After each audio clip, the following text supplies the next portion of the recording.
नमस्कार दोस्तों, मैं डॉक्टर रविंद्र सिंह। एक दूसरे से परिचित तो हम लोग हैं ही। आज फिर मैं आया हूँ आपके बीच, आपके काम आने वाले एक विषय वस्तु को लेके, जो समाजशास्त्र के स्टूडेंट्स हैं उनके काम के लिए, जो या तो एमए कर रहे हो, यूनिवर्सिटी डिग्री ले रहे हो, बीए कर रहे हो, या समाजशास्त्र को लेके कॉम्पिटिटिव एग्जाम दे रहे हो, उनको काम आएगा ये मेरा वीडियो। तो इसको आप सुनिए और इसको देखिए और आपका बेसिक कंसेप्ट भी क्लियर होगा, ऐसा मैं मानता हूँ। ठीक है दोस्तों, दरअसल आज जिस मुद्दे पे मैं बात करूंगा वो उसको बोलते हैं यूथ डॉर्मेट्री।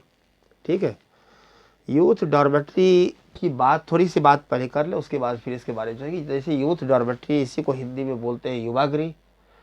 इसकी चर्चा सबसे पहले किया ब्रोनिस्लाव कास्पर पैलिडोफस्की ने, और ये 1915 से 18 के बीच में उन्होंने स्टडी किया ट्रोबियान आइलैंड द्वीप में, माइलो द्वीप का। ठीक है, इतनी बात कीजिए।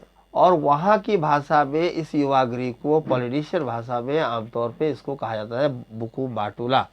ठीक है, तो मैं समझता हूँ कि इतनी बात आपको समझ में आ गई होगी कि युवागृह के बारे में चर्चा समाजशास्त्र मानवशास्त्र की दुनिया में सबसे पहले लाने का श्रेय जाता है मैलिनोव्स्की को। ठीक है, तो मैलिनोव्स्की ने स्टडी किया।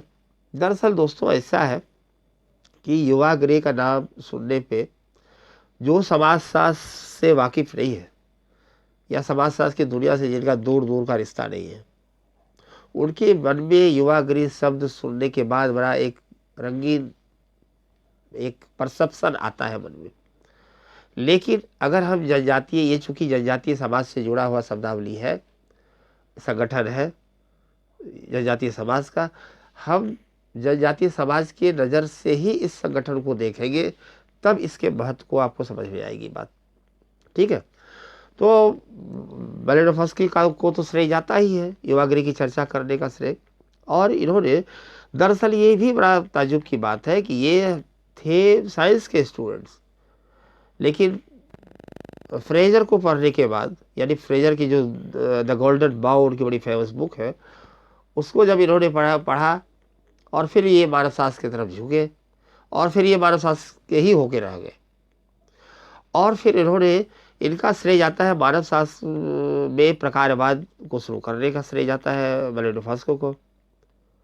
सहभागी अवलोकन पद्धति को शुरू करने का मानव शास्त्र के परिप्रेक्ष्य में ये भी श्रेय जाता है मैलिनोव्स्की को।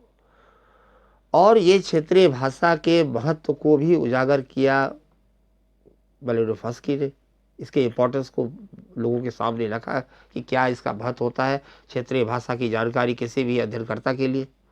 ठीक है, और क्षेत्र अध्ययन तो किया ही, इसके लिए तो ये जाने ही जाते थे।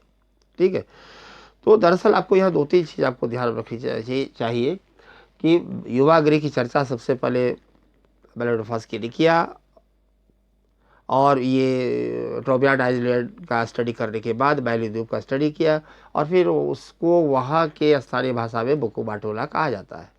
ठीक है, इतनी बात समझ में आ गई होगी, मैं समझता हूँ। दोस्तों दरअसल ये है कि इसके पीछे जो अपने क्षेत्र का अध्ययन इन्होंने किया, जो फील्ड स्टडी किया, और इसमें इन्होंने बड़ा जनजातीय समाज का बड़ा अध्ययन किया, और अपने अध्ययन करने के दरमियान बहुत सारी और भी इस युवागृह के अलावे इनका बहुत तरह के योगदान है। जैसे इन्होंने जादू, धर्म, विज्ञान, मिथक, इस पर भी बात है कि जादू की ब्लैक एंड वाइट मैजिक की चर्चा इन्होंने ही किया। कुला सिस्टम, कुला विनिमय प्रथा की चर्चा इन्होंने ही किया। ठीक है, तो ये सब इनका बड़ा योगदान रहा है। और आपको ये दरअसल समझना चाहिए कि युवागृह का मतलब जैसे नाम से ही पता चलता है कि युवाओं से संबंधित है। ठीक है, अब ये जो युवा, फिर यहाँ सवाल उठता है कि युवा कहेंगे किसको।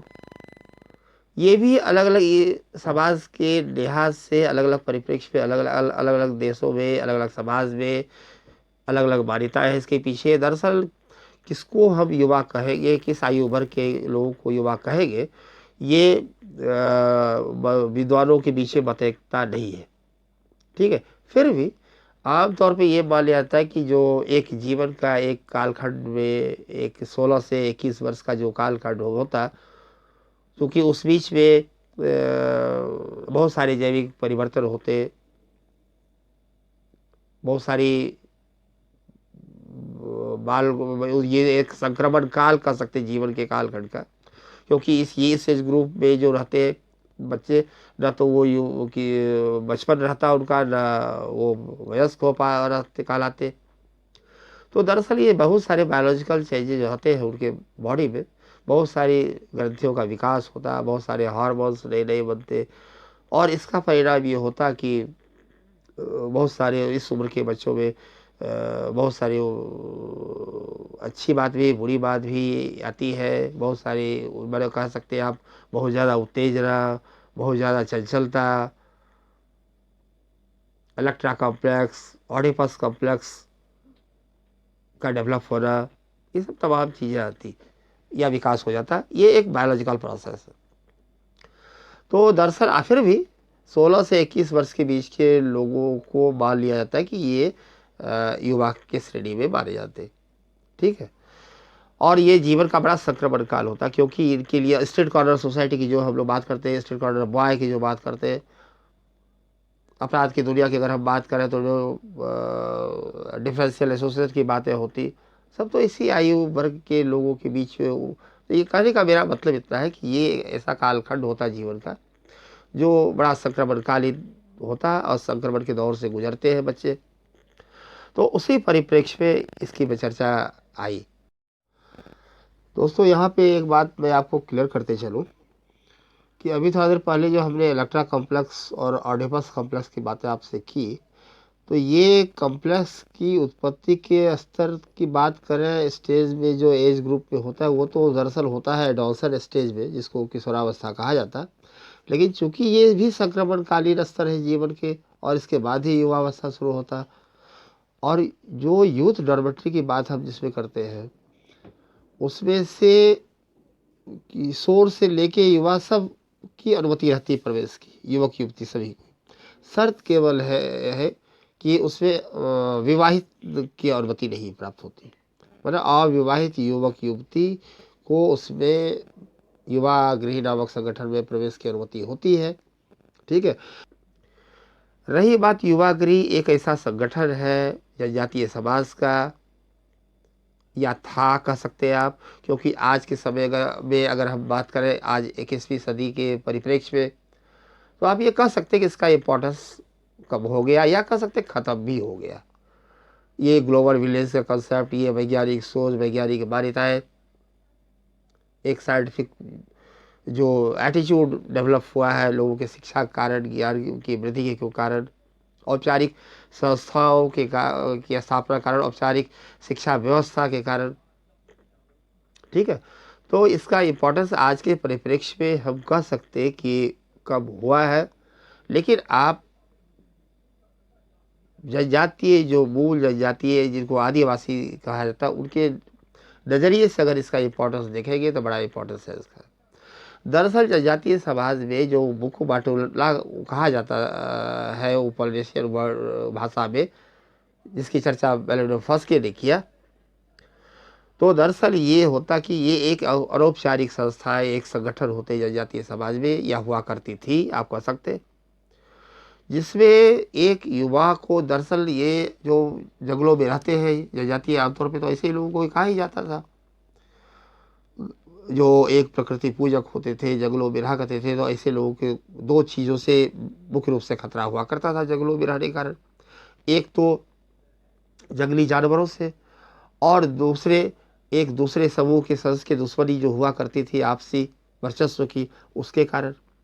तो उन लोगों ने जहाँ पे औपचारिक संस्थाओं का विकास नहीं हुआ, तो कोई बुजुर्ग कोई बूढ़े तो समाज की रक्षा करेंगे नहीं, तो ऐसी जिम्मेदारी दे दी गई उस समाज के युवक और युवतियों को कि साहब दिन भर आप अपने घरेलू काम जो है वो सो करेंगे, और रात में फिर गांव में ही एक ऐसा घर होता था जो बड़ा पवित्र उनके समाज के नज़रिए से होता था, जिसको युवागृह इसलिए कहा था कि युवक और युवतियाँ वहाँ पे इकट्ठा होती थी, और एक जो सीनियर जूनियर उसमें रहते थे, और बड़े जो संगठन के जो बड़े सदस्य हुआ करते थे, वो अपने जूनियर को एक अनौपचारिक रूप से अपनी जनजातीय समाज की जो सांस्कृतिक मान्यताएं थी उसको वो सब ट्रांसफ़र करते थे एक जूनियर को, एक अगली पीढ़ी को, और अपनी सांस्कृतिक मान्यताओं का और मनोरंजन भी करते थे। एक युद्ध कौशल भी, क्योंकि ये उनकी जिम्मेदारी दी गई कि साहब आप तो एक तो जंगली जानवरों से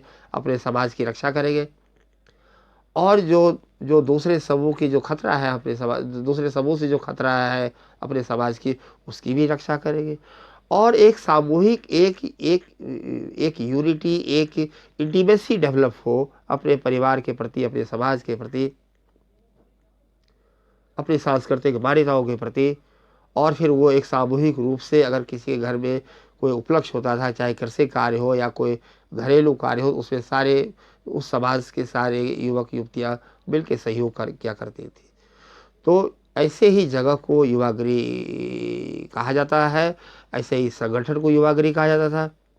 और ये अनौपचारिक संस्थाएं थी जो अपनी जनजातीय समाज में अपनी सांस्कृतिक मान्यताओं को अगली पीढ़ी में ट्रांसफ़र करने का एक बहुत ही उपयुक्त जगह हुआ करता था। ठीक है, तो ऐसे ही संगठन को युवागृह कहा जाता था।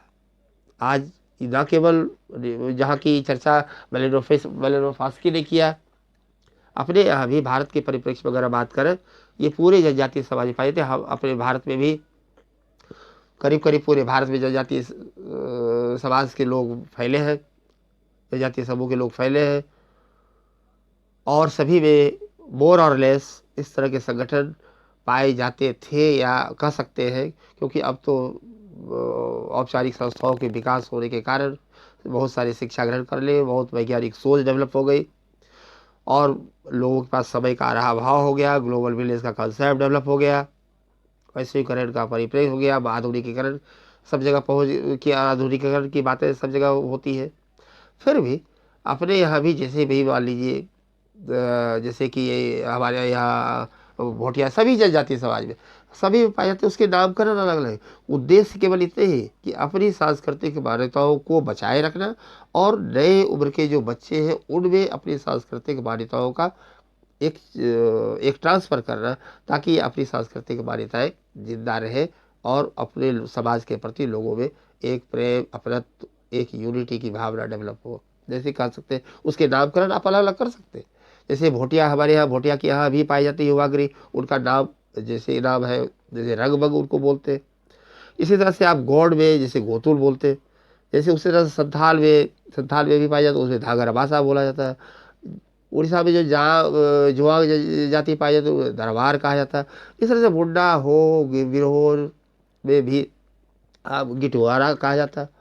तो कहने का मतलब सभी जनजातीय समाज में इस तरह की संगठन पाई जाती थी, और इनका उद्देश्य केवल अपने समाज की रक्षा करना, अपनी सांस्कृतिक मान्यताओं की रक्षा करना। और आपको सांस्कृतिक मान्यताओं के परिप्रेक्ष्य में तो हम कहते ही हैं कि कोई भी संस्कृति तुलनात्मक नहीं, तो कोई ना तो अच्छी होती ना बुरी होती। आप किसी भी समाज के संगठन को उनकी नज़रिए से देखेंगे, तब उस संगठन का इम्पोर्टेंस आपको समझ में आएगी। तो इसको ऐसे ही संगठन को युवागृह कहा जाता था। ठीक है, तो मैं समझता हूँ कि युवागृह के बारे में इतनी ही आपको समझनी चाहिए। कुछ कंसेप्ट है, ये कुछ मान्यताएं हैं, कुछ फैक्ट्स हैं, उसके बारे में आपको याद रखनी चाहिए। और मेलेनोफस्की इसके बहुत बड़े पुरोधा माने जाते थे। ठीक है, तो मैं समझता हूँ कि युवागृह के बारे में आपका कंसेप्ट क्लियर हो गया होगा। फिर मिलते हैं किसी और नए मुद्दे को लेकर अलग वीडियो में। उम्मीद करता हूँ कि आपका कंसेप्ट क्लियर हो गया होगा, और जब क्लियर हो गया होगा तो एक सब्सक्राइब तो हमें चाहिए ही।